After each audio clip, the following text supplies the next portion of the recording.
Assembly and Security Council play a critical role in building consensus and promoting peaceful solutions. Preventing conflict is far more effective and less costly than responding after violence erupts. As my delegation stated previously, the world is facing a choice. We can continue increasing military spending, or we can invest in people through education, innovation, and development.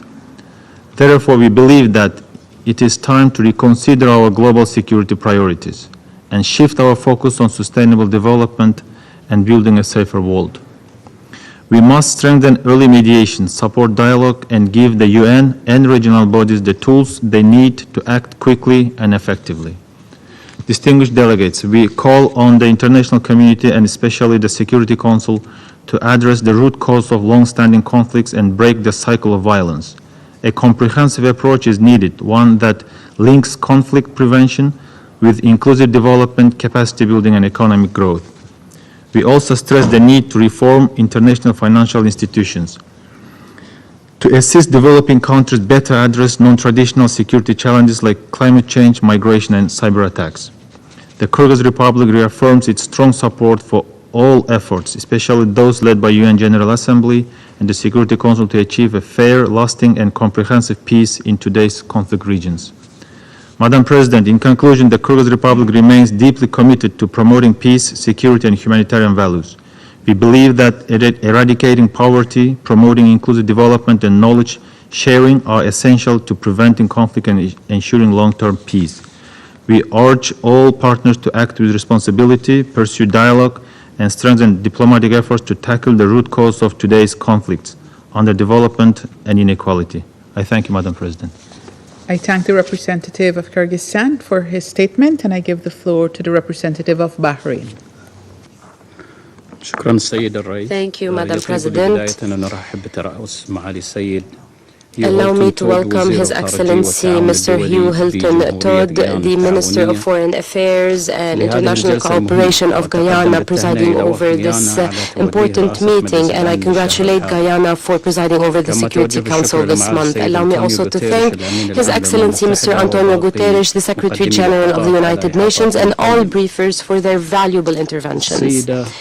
Madam President, poverty and underdevelopment are not just the outcomes of conflicts. They are some of the most important factors leading to instability, violence, and conflict. The Security Council has stressed that security and development are interrelated and mutually reinforcing. Together, they constitute the cornerstones for sustainable peace. 1 decade ago, the SDGs were adopted in light of tremendous global challenges that included poverty, hunger, and ongoing conflicts. Today, these challenges remain. They were even exacerbated by rapid developments in the world, including fast new technologies, an increase in cross-border health and environmental challenges, which require the promotion of collective work and the intensification of multilateral cooperation. Madam President, the Kingdom of Bahrain stresses the need to adopt a comprehensive approach that addresses the root causes of conflicts, violence, and instability, including extremism and radicalism, to prevent and solve conflicts, build peace, and ensure development. The Kingdom of Bahrain attaches great importance to sustainable and just development, while ensuring wider access to science and technologies, educating and empowering youth, and effective cooperation to end and prevent conflicts, in line with our commitment to the principles of international law and based on the values of coexistence, tolerance, dialogue, and collective work. The 33rd Arab Summit, namely the Bahrain Summit, showed the Kingdom's commitment to address humanitarian and development challenges facing the world. It included initiatives to improve access to healthcare and education for those affected by conflicts in the region, in cooperation with relevant UN entities.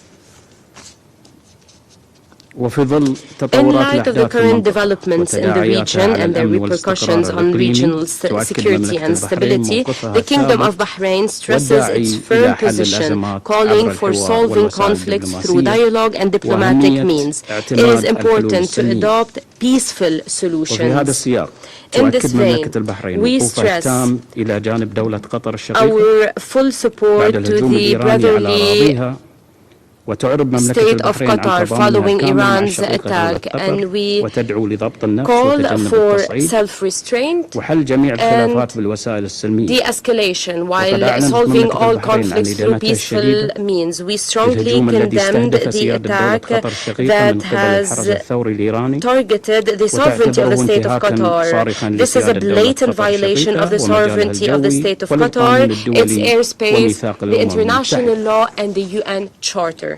كما تجدد مملكة البحرين We دعمها renew our الكامل full لحقوق الشعب support to الفلسطيني the rights الشقيق of the في brotherly العيش Palestinian بسلام people وحرية in living in وكرامة، peace, freedom and ومساندتها dignity. لجهود We وقف stand in إطلاق النار في solidarity غزة، with all the efforts and وضمان we support إطلاق all سراح efforts for a الرهائن ceasefire in والمحتجزين Gaza while وتسهيل ensuring the إيصال release of المساعدات hostages and الإنسانية detainees and دون facilitating the عوائق unimpeded وإعادة delivery of إعمارها. humanitarian aid and وختاماً، reconstruction. ومع احتفال In المجتمع conclusion, الدولي as بالذكرى the 8 international لتوقيع community ميثاق الأمم celebrates المتحدة، the 80th anniversary تجدد of the مملكة UN البحرين Charter, تأكيد we التزامها renew our الثابت firm بتعزيز commitment تعاونها to the التاريخي مع promotion of our المنظمة historic والعمل cooperation with the المشترك organization من أجل and تحقيق الأهداف collective work to الإنسانية achieve والتنموية humanitarian and development وتعزيز goals الشراكات together, الدولية to promote لمواجهة international التحديات partnerships العالمية to address بما global يسهم في challenges ترسيخ in السلام order to والأمن contribute to والازدهار anchoring لجميع شعوب peace, العالم. security and وشكراً. prosperity for all peoples of the world. I Thank you. thank the representative of Bahrain for his statement, and I give the floor now to the representative of Tonga. Madam President, I have the honor to address this Council on behalf of the Pacific Islands Forum members with a presence in the United Nations. We thank the Presidency of Guyana for convening today's open debate on poverty, underdevelopment and conflict, implications for the maintenance of international peace and security. These interwoven challenges are not merely regional concerns, but global imperatives and demand our collective action. The Pacific region is once again at the front line of issues that threaten global peace and security. Poverty and underdevelopment are not abstract concepts for us. They manifest in tangible ways that erode the foundations of our societies and expose our vulnerabilities to external shocks, including climate-induced displacement, resource scarcity, and geopolitical tensions. These challenges undermine our resilience and threaten the stability of our region. Our collective vision for the Pacific is encapsulated in the 2050 Blue Pacific Strategy, a roadmap for building a resilient, sustainable, and peaceful region.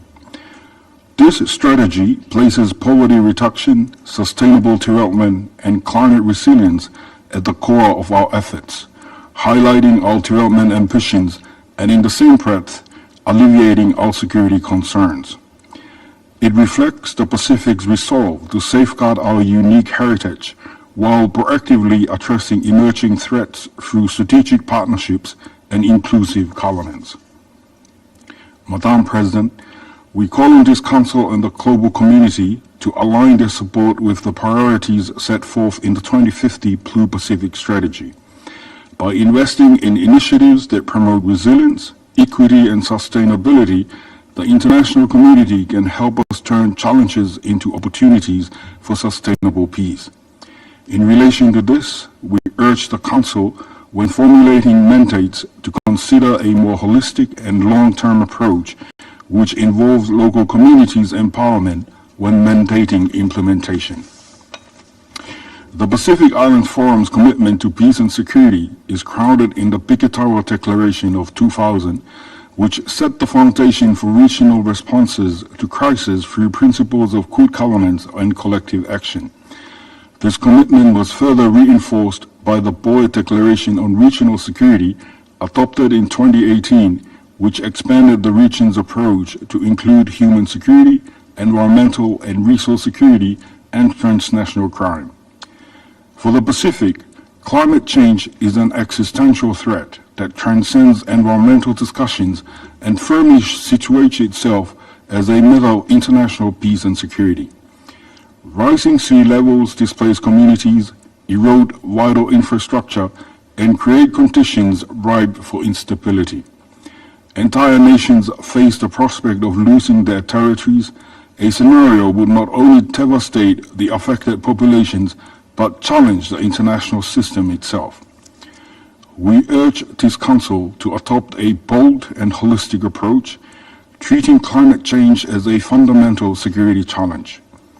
This approach should include accelerated financing for climate adaptation and mitigation through mechanisms like the Pacific Resilience Facility. The facility represents a regional initiative designed to enhance our ability to withstand and recover from external shocks, including those triggered by climate events. Madam President, in closing, let me underscore the message from the Pacific. Our challenges may be acute, but so is our resilience. International solidarity, decisive action, and the strategies we have outlined can transform our vulnerabilities into opportunities for lasting peace. The time to act is now. I thank you. I thank the representative of Tonga for his statement, and I give the floor to the representative of the Holy See. Madam President, my delegation would like to express its appreciation for the Guyanese presidency of the Security Council for convening this open debate, which aims to draw attention to the interconnected challenges of poverty, underdevelopment, and conflict. These realities, which often fuel one another, pose serious obstacles to the maintenance of international peace and security. As the international community acknowledges in the 2030 Agenda for Sustainable Development, the eradication of poverty in all its forms and dimensions is the greatest global challenge and the indispensable requirement for sustainable development. This shared commitment underscores the urgent moral responsibility to address the root causes of poverty, which are frequently associated with injustice, exclusion, and the denial of fundamental rights. As early as 1967, Pope St. Paul VI prophetically declared that development is the new name for peace. This vision reminds us that peace is not just the absence of war, but rather the active promotion of human fraternity, cooperation, and shared prosperity for all.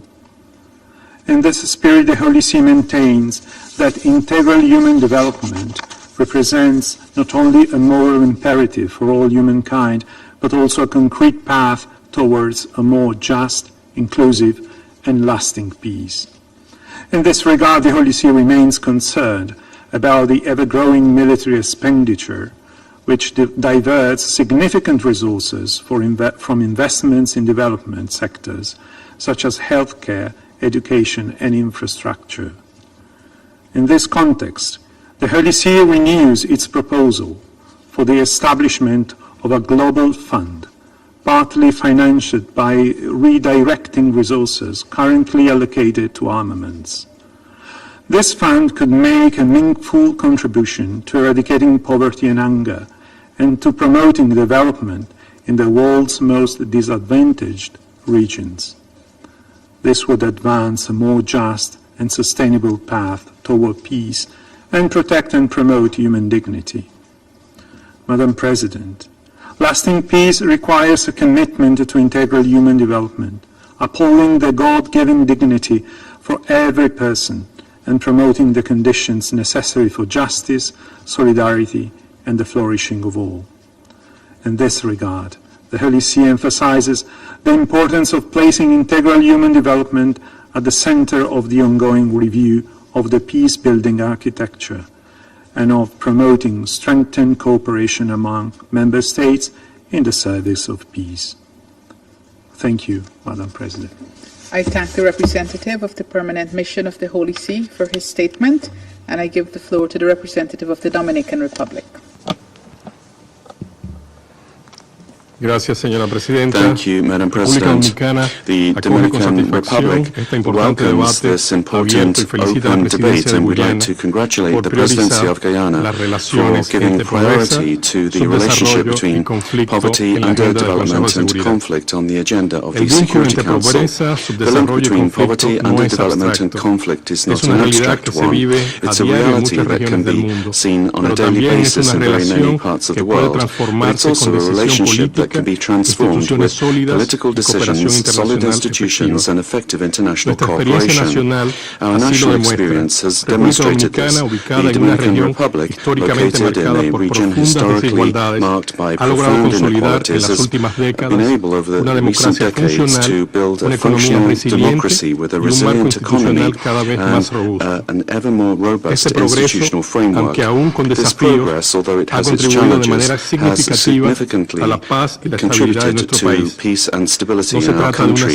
This is not an exception, but it's proof that sustained development that's inclusive and person-centered is the most effective way to prevent conflict.